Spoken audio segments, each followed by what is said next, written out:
रीना कपूर ये एक TV actress है।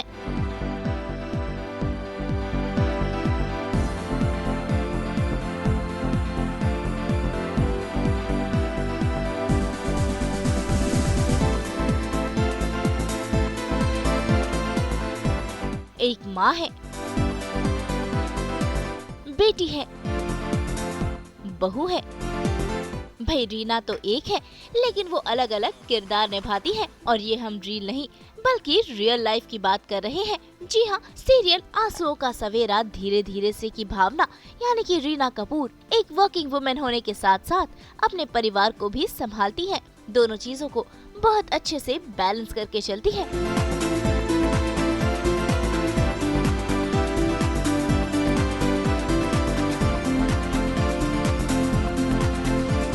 और वो कैसे बैलेंस करती है, क्या है रीना का दिनचर्या?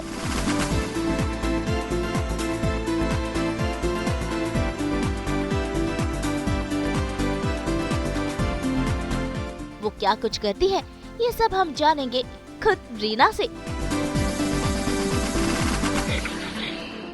क्योंकि सास बहू और बेटियां पहुंच गया है रीना के घर, उनके साथ करने डे आउट।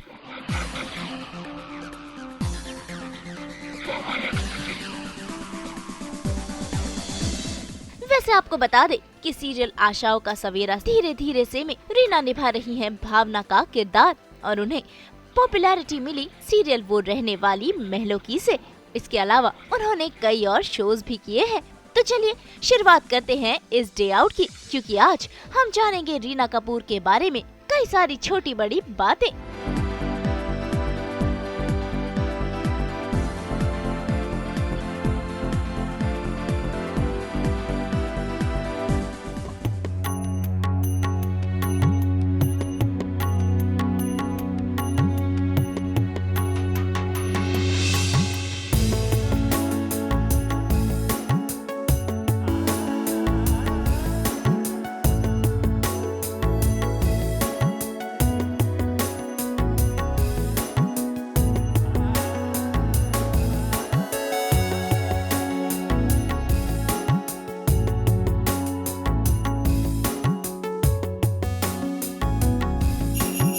रीना कपूर के दिन की शुरुआत होती है पूजा अर्चना करने से। और देखिए तो जरा कैसे पूरा परिवार मिलकर पूजा करता है, आराधना करता है, जिसमें उन्हें काफी समय लगता है।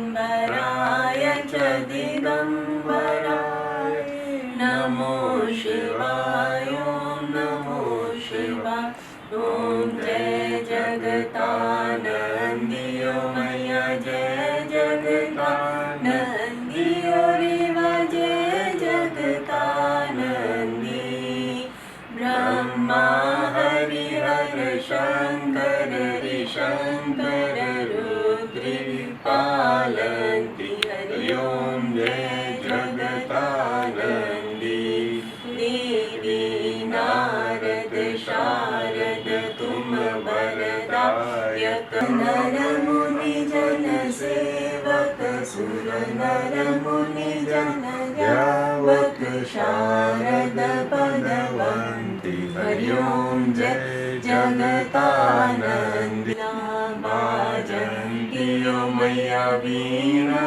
बाजन्तियो रेवा वीणा बाजन्ति झुमकत झुमकत झुमकत रमतियो मैया सुरमंडल रमतियो रेवा सुरमंडल रमति तोड़िता। भाई पूजा अर्चना तो हो गई, अब बारी है घर घूमने की। रीना कपूर घुमाएंगी अपना ससुराल, बताएंगी कि इनके घर में क्या कुछ है खास, साथ ही बताएंगी अपने शौक के बारे में भी। भी आपने देख लिया कि हम लोग भगवान का श्रृंगार कैसे करते हैं, मंत्रों के साथ पूजा कैसे करते हैं। अब आपको दिखाती हूँ, हर रोज़ तीनों टाइम हमारे यहाँ पे भोग लगता है भगवान को।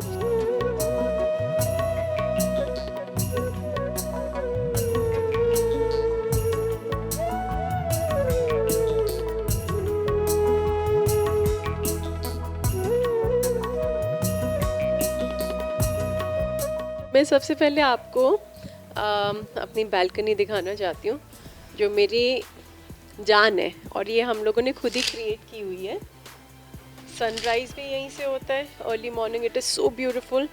ये जितने भी आप प्लांट्स देख रहे हैं ना, और ये फ्लावर बेड जो बनाए हुए हैं, ये खुद हमने, मेरे हस्बैंड ने और मैंने अपने हाथों से बनवाए, किसी से बनवाया नहीं, खुद बनाया है।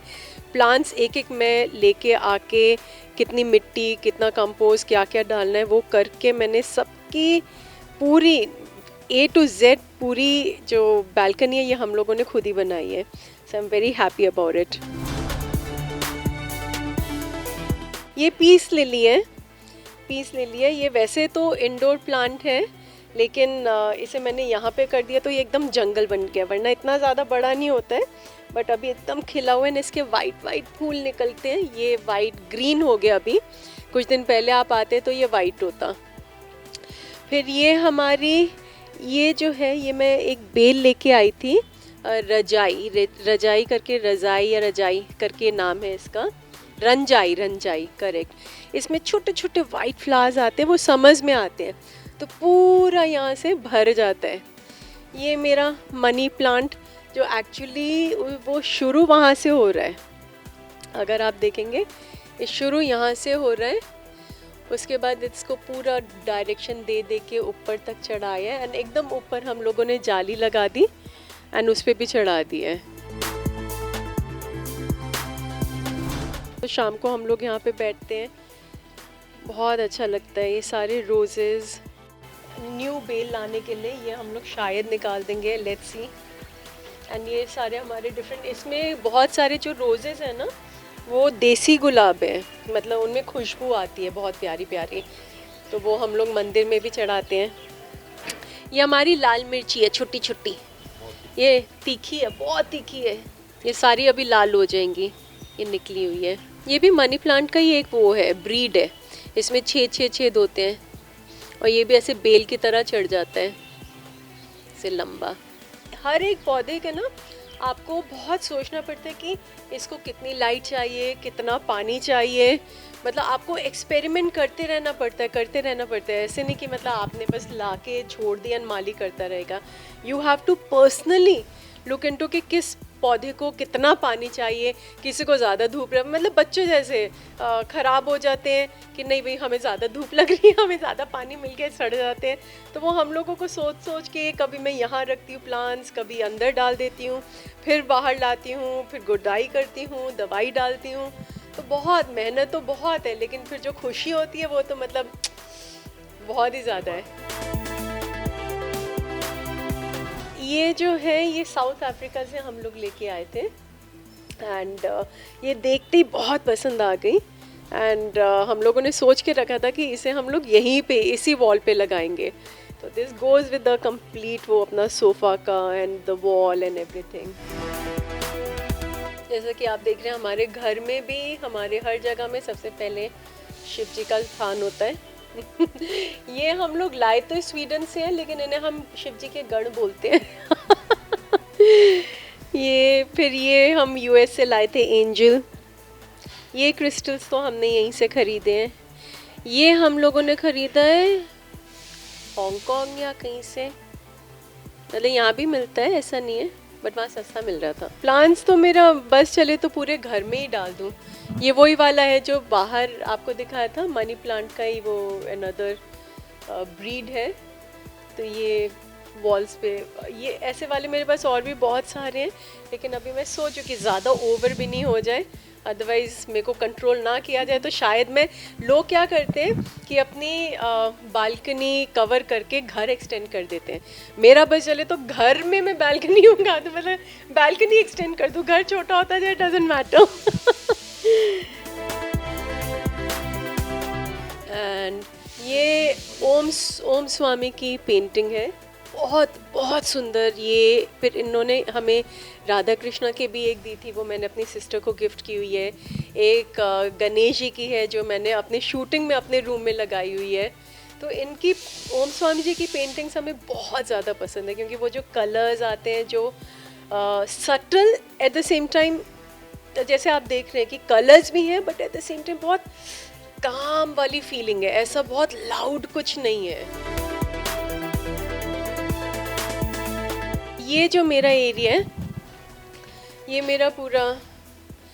मेरा घर का फेवरेट एरिया है। ये हमारे गुरु महाराज जी, हमारे दादाजी और हमारे हरिहर जी, ये हमारे लिए शिव स्वरूप एंड विष्णु स्वरूप है। तो हम लोग तो बचपन से, मतलब हमारी जो अपब्रिंगिंग है, आप ये सोच सकते हैं कि हमारे पेरेंट्स से ज़्यादा हमारी अपब्रिंगिंग हमारे गुरु महाराज जी ने की है। अभी तो ये समाधि ले चुके हैं, लेकिन प्रेजेंटली जो हमारे गुरु हैं, जो इनकी प्रथा को चला रहे हैं, और जितने भी मंत्र जाप आपने देखे हैं, जो भी सेवा, जो कुछ भी सीखा है हम लोगों ने उन्हीं से सीखा है। और तो और मतलब मेरे को म्यूज़िक का कख नहीं आता, और आज मैं बैठ के भजन करती हूँ, हारमोनियम प्ले करती हूँ, ये सब उन्होंने ही कराया है।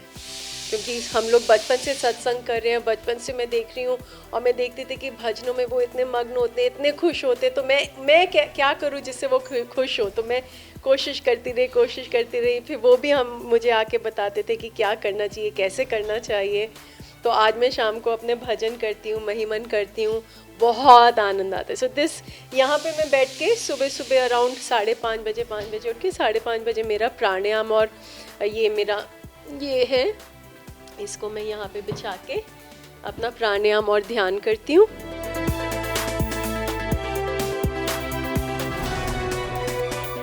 ये मेरी बहुत प्यारी मम्मी है। मम्मी की वजह से हम दादाजी से जुड़े हैं। मतलब मम्मी हमें दरबार में लेके जाना शुरू किया, मम्मी ने हमें सब कुछ सिखाया, फिर सब कुछ मम्मी की वजह से आज मम्मी यहीं पे।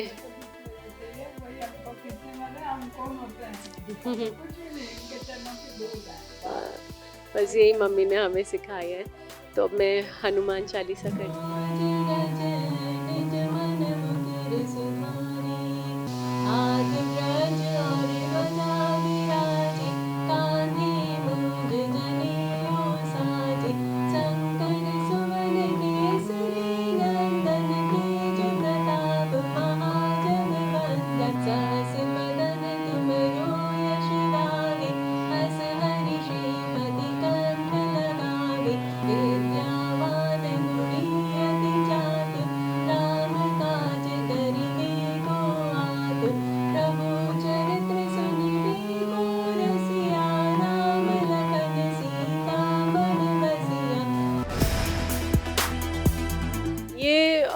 हमने मॉल से ली थी, और इसकी बेस्ट पार्ट हमें ना इस वॉल पे कुछ चाहिए था जो एकदम लाउड ना लगे।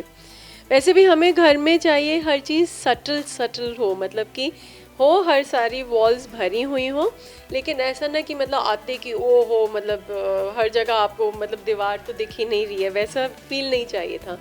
तो इसमें 2 पेंटिंग्स रखना चाहते थे, लेकिन अगर हम लोग कोई भी ज़्यादा डार्क कलर्स वाली कोई चीज़ ले लेते तो इट वुड हैव लोग वो स्पेस कम लगती है। तो ये पेंटिंग्स हमें देखते ही बहुत अच्छी लगी, जबकि एकदम सिंपल सी है, मॉल से लिए, कोई ऐसा भी नहीं कि यहाँ से लाएं वहाँ से लाएं, लेकिन देखते हमें बहुत ही मतलब जैसे हमारे घर की वाइब के साथ जाता है कि very subtle and very peaceful, वैसा वाला वाइब।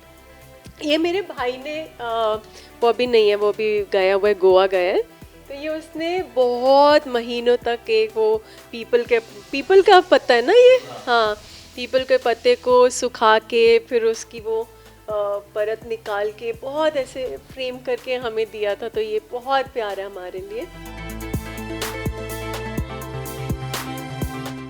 ये जो पूरा है ये लेके फिर ये जो लाइट्स हैं, ये मेरे हस्बैंड ने, करण ने ही इनकी लाइटिंग की, क्योंकि ऐसे कोई स्पॉटलाइट मिल नहीं रही थी इंडिया में, जो कि बड़ी बड़ी लाइट्स होती हैं एंड पूरा कंसील भी करना है, तो बहुत ज़्यादा इसमें वो लगी थी मेहनत इनकी, बट एंड रिज़ल्ट हमारा बहुत प्यारा आ गया, बहुत स्वीट सा लगता है। नहीं वो नहीं बोल रहे। तुमने कल स्क्रिप्ट दी थी ना मेरे को तुम्हारे बारे में बोलने के लिए, वो स्क्रिप्ट पढ़ी नहीं मैंने अनफॉर्चुनेटली, तो मैं अच्छा ही बोलूँगा, जो भी बोलूँगा बाद में बोलूँगा, अभी नहीं बोल रहा मैं, फेस पे कैमरा चढ़ा हुआ है, मैं नहीं बोल सकता कुछ। ये मेरी आजकल नहीं सुनता है पहले सुनता था बट बड़ा ढीठ हो गया, मतलब 2-3 बार बोलना पड़ता है, echo fan off, echo ceiling off, 2-3 बार बोलना पड़ता है। कई बार ऐसा होता है, रात को हुआ है कि जैसे करण गए हैं फ्लाइंग के लिए, दिल्ली गए हैं, और फ्लाइंग का भी एक मैं आपको बहुत फ़नी चीज़ बताऊंगी। हम लोग शूटिंग करते हैं फिल्म सिटी में, इनकी फ्लाइंग होती है फिल्म सिटी के ऊपर, एंड वो जो अपना सी लिंक है उसके ऊपर ये टूर्स देते हैं, जितने भी लोग आते हैं ना टूरिस्ट एंड ऑल, तो ये जॉय राइड्स देते हैं पायलटें। बहुत बार ऐसा होता है हमारी फिल्म सिटी में बाहर शूटिंग हो रही होती है आउटडोर, एंड ये ऊपर ग्रर करके चल रहे होते, तो हमें शॉट रोकना पड़ता है क्योंकि ऊपर करण घूम रहे फिर नीचे से सर माइक में बोलते हैं, सर सर थोड़ा सा हेलीकॉप्टर यहाँ लेके जाओ शॉट रुका हुआ है तो एनी हाउ, तो मैं बता रही थी आपको कि क्या एको के बारे में 1-2 बार ऐसा हुआ है रात को। अब क्या है कि ये बहुत सेंसिटिव है, मतलब कि इसे लगता है कि एको बोला गया जबकि कुछ अपने में हम लोग ने बोला हो जो कि एको साउंड करता हो करके, मतलब सडनली ऐसा हुआ है कि मैं जैसे फ़ोन पे हूँ, करण से बात कर रही हूँ, काफ़ी लेट हो गया है एंड मैं सोने के लिए जा रही हूँ, सडनली कोई म्यूज़िक प्ले कर देता है, एंड रात को वैसे ही मुझे बहुत डर लगता है, तब इतनी हालत ख़राब होती है, ये भगवान ये कैसे हो गया। सडनली एक आधा लैम्प ऑन हो जाता है, लैम्प कैसे ऑन हो गया, मैं तो लैम्प ऑन करने के लिए बोला ही नहीं था। बाद में पता चलता है कि करण के मोबाइल में भी ये है, और मुझे नहीं पता ये क्या करते रहते हैं वहाँ पे कि मुझे डिस्टर्बेंस ना हो, तो वो लैंप ऑन या ऑफ कर देते कि इसका सोने का टाइम हो गया, और मैं सोचती हूँ मैं तो यहाँ पे कोई इंस्ट्रक्शन नहीं दी है तो मतलब it is like scary also but अब मुझे मालूम है कि ठीक है करण के पास भी है, वो डेली बैठे बैठे भी मॉनिटर कर सकते हैं, so now I am not scared. But initially जब ये सब किया था करण ने, तब तो मेरी हालत ख़राब हो गई थी कि ये क्या हो रहा है, ये अपने आप कैसी चीज़ें हो रही हैं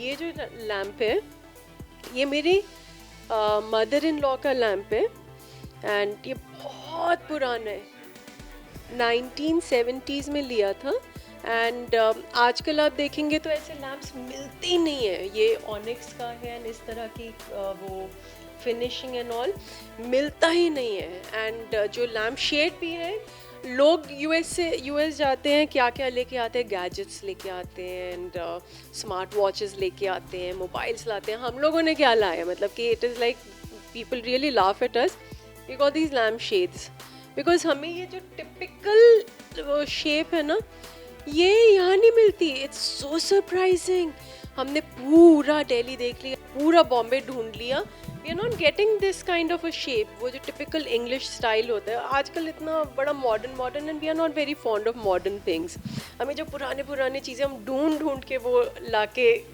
करने की कोशिश करते हैं।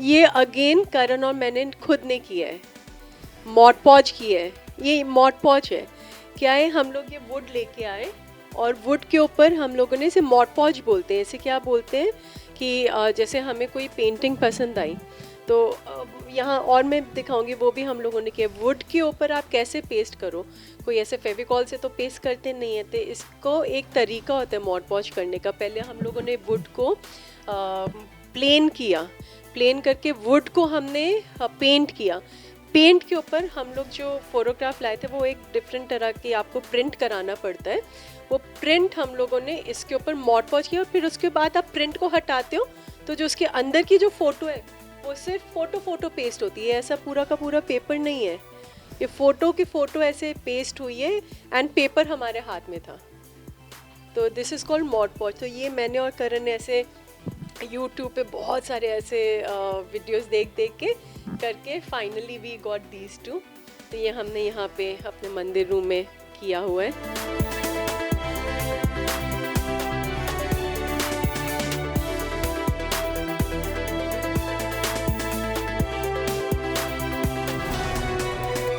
जितना भी है मेरी सारी की सारी मेरी फेवरेट बुक्स हैं, ये विवेकानंद जी की, देन गुरु नानक जी की, प्रॉफिट मोहम्मद की, जितने भी गुरुज होते हैं, जितना शिव पुराण हमारे यहाँ पे, ऐसा नहीं कि ये बस पढ़ी हुई हैं, सारी मैंने पढ़ी हैं, और फिर भूल जाते हैं, फिर आप पढ़ते हो, फिर कुछ साल बाद फिर से निकालते हो, फिर पढ़ते हो।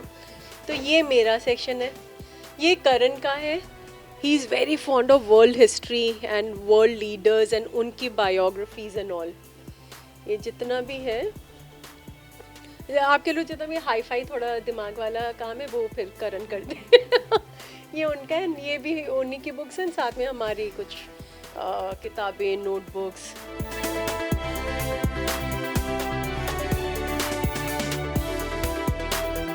पापा और मैं है बचपन। हाँ, ये शेल्स, ये भी हम लोग यूएस से ही लेके आते हैं। यही सब चीज़ें लाते हैं, घर की चीज़ें जो थोड़ा डिफरेंट लगता है, यूनिक लगता है। ये एक पीस से बना हुआ है, वुड के एक पीस से बना हुआ है ये हमारा रूम है।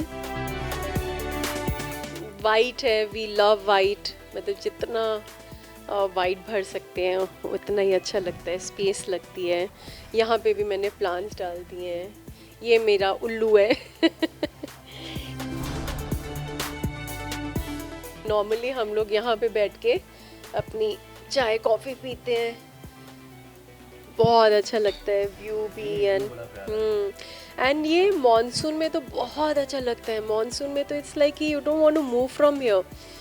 वहाँ पे अपने पहाड़ों पे ना वो एक वाटरफॉल बनती है, बहुत चौड़ी सी, बहुत सुंदर। मतलब यहाँ से तो ऐसा लगता है कि जैसे आप किसी हिल स्टेशन में बैठे हुए हो। मॉनसून में तो बादल ऐसे होते, ऐसे जैसे कि भगवान ने पेंट कर दिया है। हर रोज़ एक डिफरेंट कलर, हर रोज़ एक डिफरेंट स्टाइल, डिफरेंट पैटर्न। मतलब बहुत बहुत मज़ा आता है। बस देख के आप you can spend hours here, बहुत मज़ा आता है।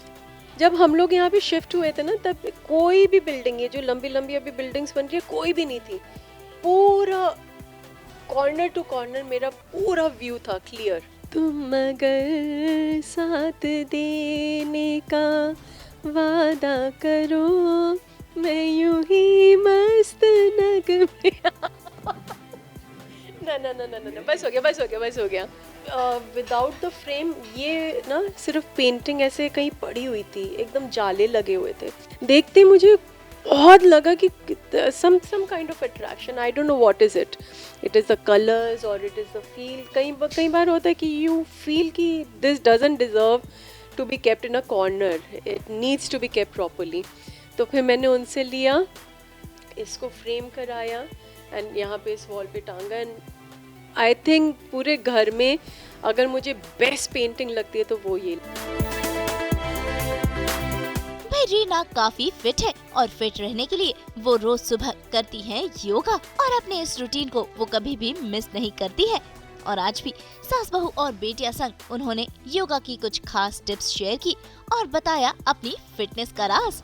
मेरा योगा रूटीन रहता है, सालों से मैं योगा करती हूँ। ये मुझे सिर्फ फिज़िकली नहीं, मेंटली भी बहुत पीस देता है, फिट रखता है मेंटली ऑल्सो। एंड सबसे पहले मैं प्राणायाम करती हूँ एंड उसके बाद कुछ आसन करती हूँ एंड सूर्य नमस्कार करती हूँ।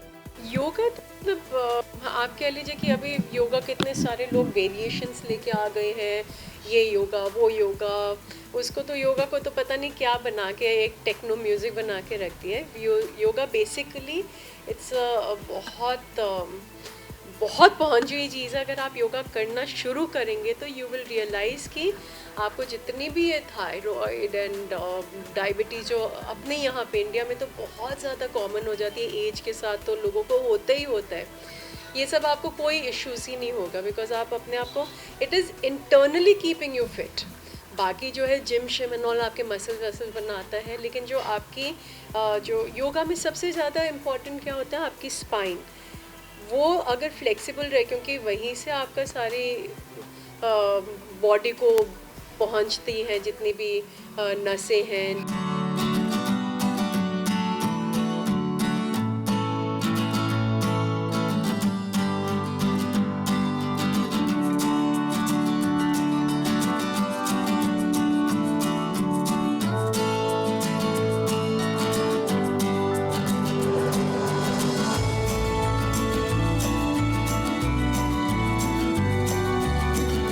And every after everything that we are doing, that needs to be, जो बहुत लोग अवॉइड करते हैं या नहीं उनको मालूम है, आपका वो ब्रीदिंग जो पैटर्न है वो उसके साथ ही जाना चाहिए। जैसे आपको, जैसे मैं ये हाथ ऊपर ले रही हूँ तो उसके साथ अब मुझे इनहेल करना है। जब तक मैं पोज में हूँ मुझे ब्रेथ को कंट्रोल करके रखना है, एंड जैसे मैं ये रिलीज करती हूँ उसके साथ साथ मेरी ब्रेथ भी रिलीज होनी चाहिए। तो ऐसा ब्रेथ का, बॉडी एंड योर ब्रेथ, ये गो हैंड इन हैंड। ऐसा नहीं कि आप वो आसन ऐसा ऐसा करो एंड ब्रीदिंग स्लो हो, या आप आसन धीरे धीरे करें लेकिन आपकी ब्रेथ सिंक्रोनाइज नहीं कर रही है। It has to synchronise.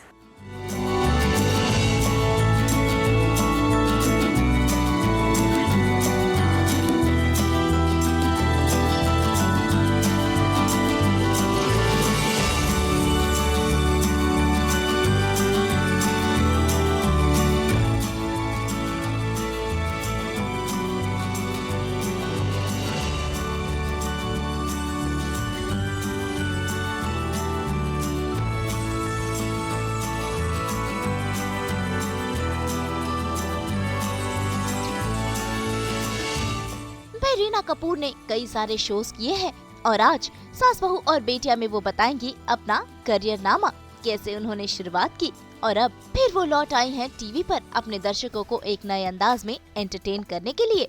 Career की मेरी शुरुआत बाय चांस हुई। मतलब मैं दिल्ली में रहती थी अपने पेरेंट्स के पास में, एंड कभी भी मुझे टेलीविज़न में, मूवीज़ में, बॉलीवुड में बिल्कुल भी इंटरेस्ट नहीं था, ना देखने में ना करने में। बट बाय चांस ऐसा हुआ कि मैं एक बॉम्बे के बहुत फेमस डायरेक्टर हुआ करते थे बहुत पहले, अब तो वो बेचारे नहीं रहे हैं, लेक टंडन नाम से। तो वो अपनी एक टेलीफिल्म शूट करने के लिए दिल्ली आए हुए थे, एंड दिल्ली में बाई चांस मेरी उनसे मुलाकात हुई, किसी के थ्रू मुलाकात हुई। तो उन्होंने मुझे बोला कि शायद मैं स्क्रीन पे अच्छी लग सकती हूँ, तो अगर मैं ऑडिशन करना चाहूँगी एंड ऑल। तो टाइम पास के लिए मुझे भी इतना वो था नहीं कि चलो ठीक है टाइम पास करना है, देख लेते हैं। तो मैंने वो टेलीफिल्म की शूट की थी। उसके बाद वो मेरे पापा से मिले थे एंड बोला था कि इसमें पोटेंशियल है, तो आप अगर इसे बॉम्बे भेजना चाहेंगे तो फिर I can give her work, वो वर्क का कभी इशू नहीं रहेगा इसे। तो फैमिली ने भी सोचा उस वक्त, बस अभी मेरी पढ़ाई ख़त्म ही हो रही थी, मैं सोची थी कि क्या करूं क्या नहीं करूं। तो पापा ने कहा इफ़ यू वांट टू, मतलब सबसे ज़्यादा बड़ी बात यह है कि मेरे खुद के पेरेंट्स ने मुझे एनकरेज किया। तो जब मेरे फादर से बात हुई तो हमारे सबसे ज़्यादा जो हमारे घर में पापा मम्मी से भी बढ़कर है वो हमारे गुरुजी हैं। तो फाइनल डिसीजन उनका होता है, लाइक हम लोग फैमिली में अपनी बात कर ली, उसके बाद फिर हम लोग अपने गुरुजी के पास गए कि ऐसा प्लान हम लोग कर रहे हैं बेटी के लिए, क्या सही है या नहीं। तो उन्होंने भी गो हेड बोला, उन्होंने कहा कि करेगी, जैसे भेजो बॉम्बे। एंड बॉम्बे में तो अपने पापा नेवी में थे, तो अपने फैमिली फ्रेंड्स बहुत थे यहाँ पे, तो रहने की भी कोई दिक्कत नहीं थी, काम की दिक्कत नहीं थी। तो ऐसे मेरी बॉम्बे में शुरुआत हुई। तो काम मिलना वाज नॉट अ प्रॉब्लम। फिर उसके बाद इन बिटवीन वर्क अपने आप को सस्टेन रखना, ग्रेजुअली खुद फाइनेंशियली इंडिपेंडेंट होना, वो सब थोड़े थोड़े चैलेंजेस आते रहे। बट फिर भी भगवान जी की दया से इतनी मुश्किल नहीं जितनी मैं लोगों की कहानियाँ सुनती हूँ। My journey has been very smooth, ना तो ऐसे ना ऐसे, it has been very steady and smooth. First जो मेरा वही टेलीफिल्म था, and during that time only मैं फिर यहाँ बॉम्बे आई थी, तो मैंने क्या कहना मूवी की थी कुंदन शाह के साथ। फिर उस टाइम पे ही जब वीकली शोज़ हुआ करते थे तब मैंने रिश्ता किया था, CID किया था, देन आहट किया था, ऐसे एपिसोड काफ़ी वर्क किया था। लेक जी के साथ जिन्होंने मुझे इंट्रोड्यूस किया था, कुरुक्षेत्र आया करता था बहुत पहले, सीरियल करती थी मैं कुरुक्षेत्र, उसमें शेफाली भी थी।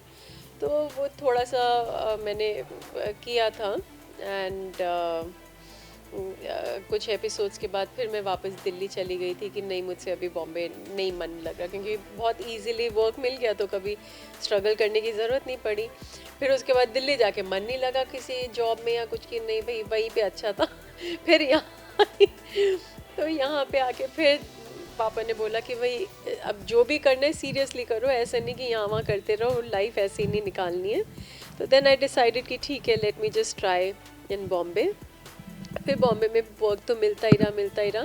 मेरा बिगेस्ट ब्रेक वॉज मैंने जय गंगा मैया भी किया था वो सागर्स के साथ, तो उसमें भी काफ़ी पॉपुलैरिटी मिली थी, लोगों ने बहुत ज़्यादा पसंद किया था। एंड उसके बाद आप कह सकते हैं कि जो एक्चुअल ब्रेक था वो रहने वाली में राजश्री प्रोडक्शन का। उसमें वो शो मेरा 6 साल चला था। एंड बहुत प्यारी प्यारी यादें मेरी उन 6 सालों की। उस वक्त मेरा करियर ग्राफ यहाँ से यहाँ पहुँच गया था। एंड इतने अच्छे प्रोडक्शन हाउस के साथ काम किया, सो आई वाज रियली लकी कि मतलब ब्रेक मिला भी तो बेस्ट ऑफ पीपल के साथ। स्टोरी भी बहुत अच्छी थी, बहुत प्यारी थी। तो आज जो मैं जब धीरे धीरे से जो शो करती हूँ, मुझे इतना ऐसा सिमिलैरिटीज़ लगती हैं इसमें और उसमें, क्योंकि प्रोडक्शन हाउस उतना ही प्यार करने वाला, मुझे उतना ही होमली एटमॉस्फेयर मुझे फील होता है।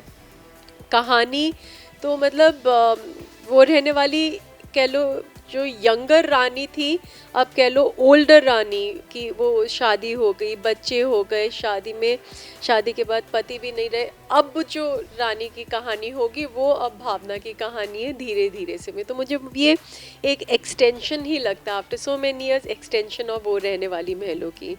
So well, overall I am very happy with the way things have turned out in my career. अगर एक्टर नहीं होती ना, मुझे नहीं मालूम क्या होती, बट क्या होना चाहती हूँ, singer. I love to hear music. Bhimsen जैसे उस लेवल का मुझे वो पसंद है, सुरों का ज्ञान, एंड वो सुनना पसंद है। वो जितने भी उनके इवेंट्स होते हैं वो सब अटेंड करना पसंद है, इस तरह के सिंगर्स जो होते हैं। तो अगर मैं एक्टर नहीं होती तो होपफुली मैं वो होती। इस जन्म में नहीं, नेक्स्ट जन्म में तो डेफिनेटली होंगी, इतना ज़्यादा अंदर है मेरे। मतलब मैंने सुना वो जब पुराने ज़माने में कौन थे वो, तानसेन, ऐसे कि वो जब गाते थे तो दिए जल जाते थे। इस जन्म में तो दिए बुझ जाते जब मैं गाती हूँ, बस नेक्स्ट जन्म में होपफुली जलेंगे। ज़मीन आसमान का डिफरेंस है। पहले जब हम लोग वीकली शोज़ किया करते थे तो हर किसी को अपनी पर्सनल लाइफ के लिए भी टाइम मिलता था, प्रोफेशनल लाइफ के लिए भी आप मतलब क्रिएटिवली बहुत ज़्यादा इन्वॉल्व हो सकते थे। You could actually enjoy your work.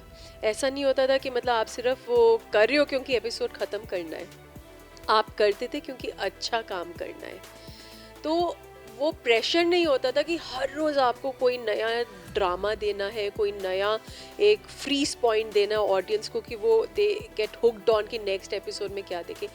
पहले बहुत ग्रेजुअल, बहुत ठहराव वाली कहानियाँ होती थी, बहुत सुलझी हुई कहानियाँ होती थी, एंड जो ऑडियंस भी थे वो भी मतलब बहुत ऐसे हपड़ा दपड़ी वाले नहीं, वो बहुत तसल्ली से देखते थे, क्योंकि वो भी ऐसा है कि मतलब 50 प्रोग्राम तो आ नहीं रहे हैं, 2 प्रोग्राम आ रहे हैं, वो उन्होंने प्यार से देखना है, पूरी फैमिली इकट्ठे बैठ के देखना है। जब मैं बहुत छोटी थी तब हम लोग, आई रिमेंबर पापा की पोस्टिंग कैलकाटा में हुई थी, हम सब बैठ के मतलब महाभारत के वक्त सब इकट्ठे संडे को आ जाते थे, और द एंटायर फैमिली अपना पूरा नाश्ता वाश्ता ख़त्म करके कि हाँ भाई हमें ये एपिसोड देखना है।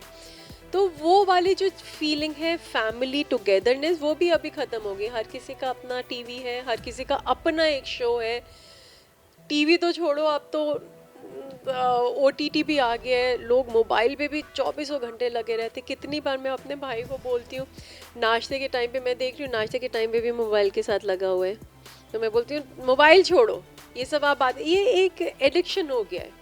और हम लोगों ने ये एडिक्शन दिया, इतने प्रोग्राम्स बस चले ही जा रहे हैं। ठीक है, हम एक्टर्स हैं तो हमारे लिए तो बेनिफिट है, लेकिन ओवरऑल आप एज सोसाइटी के बारे में अगर मुझसे पूछेंगे, so I don't think this is a very good way of living life. भाई बातें शातें तो बहुत हो गई, अब बारी सीरियल आशाओं का सवेरा धीरे धीरे से के सेट पर जाने की, जहां पर आज रीना भावना के किरदार में ढलेंगी और हम देखेंगे कि कैसे रीना भावना बनती है। तो चलिए सीधा चलते हैं रीना के मेकअप रूम में, जहां शुरू हुआ है उनका मेकओवर। तैयारियां शुरू हो गई हैं, एक एक करके कोई ना कोई नॉक करता रहेगा, बुलाता रहेगा, फटाफट तैयार होना है।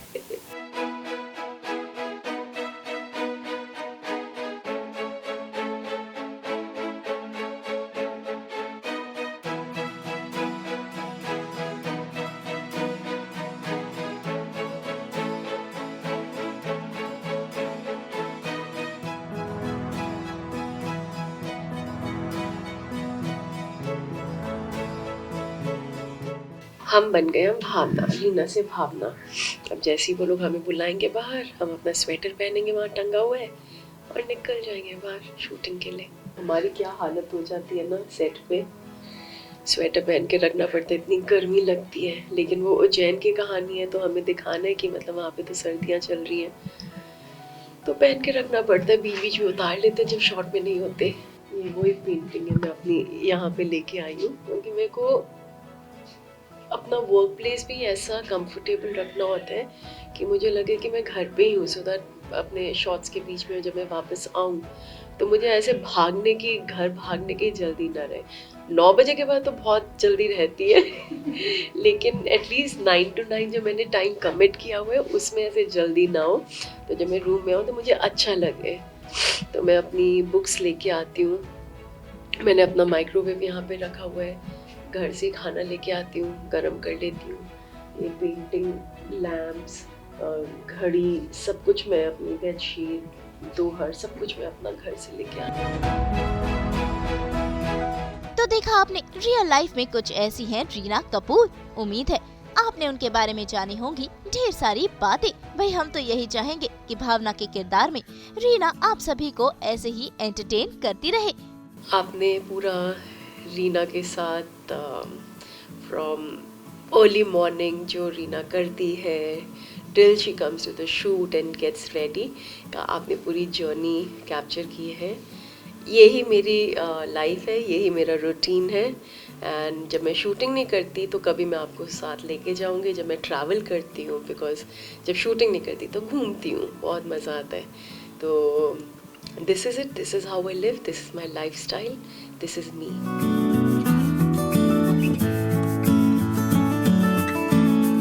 मुंबई से विशाल शर्मा के साथ ब्यूरो रिपोर्ट।